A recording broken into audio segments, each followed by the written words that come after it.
I made $900 just last week as a video editor from a $400 laptop. Not because I'm the most talented, but because I figured out how to edit 20 times faster than my competition. Today I'm gonna be showing you my exact system that allows me to edit an entire video in just 30 minutes, even on a cheap laptop. These aren't some basic shortcuts that you already know, these are actual methods that I use to deliver faster than 90% of video editors without sacrificing the quality. Let's get straight into it.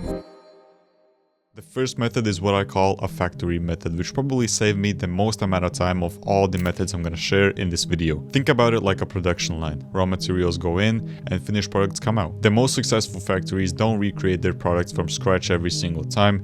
They have systems in place. And that's exactly what you are gonna do with your editing. It's all gonna make sense in a second, but here's how to actually make your own editing factory. Step 1. Create a new project called Factory. Step 2. Import your production line essentials, like your best animations, clean transitions, professional title cards, sound effects, background elements, and text animations, and a lot more. I've organized mine by pre-composing each individual animation. I just copy it over to the current project I'm working on and making the changes to it. But here's the real game changer. You only made this factory once. Now whenever you start a new project, just grab what you need from your production line. I went from spending hours on new animations to literally seconds. But wait. What if you're editing on a very slow potato PC? That's where secret number 2 comes in. The proxy hack. This changed everything for me. Instead of spending thousands of dollars on a new PC, do this. Right click on your imported footage, click on create proxy, set frame size to quarter, and then just use the proxy toggle during editing when needed. And now you can edit 4K footage on any laptop you want without lag. Oh, and by the way, even if the playback quality is bad, when you export it, it's gonna be rendered in the original resolution. The third secret is what I call the blue filter method. You ever made a cool edit that you keep rewatching over and over again?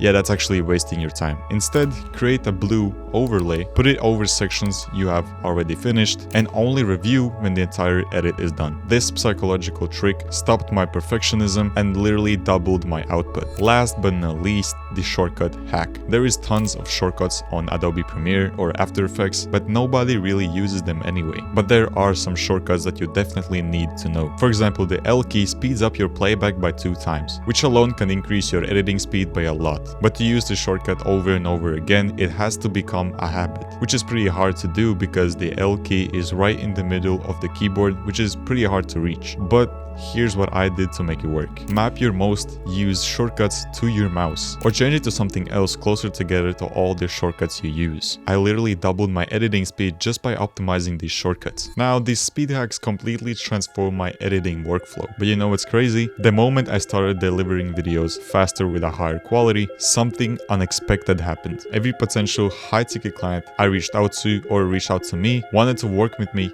almost immediately. And speaking of high-ticket clients, I just landed a $2K per month client using a simple cold outreach strategy that works better than literally anything else I've seen. I'm gonna be breaking it down in the next week's video, so hit the subscribe button to not miss it.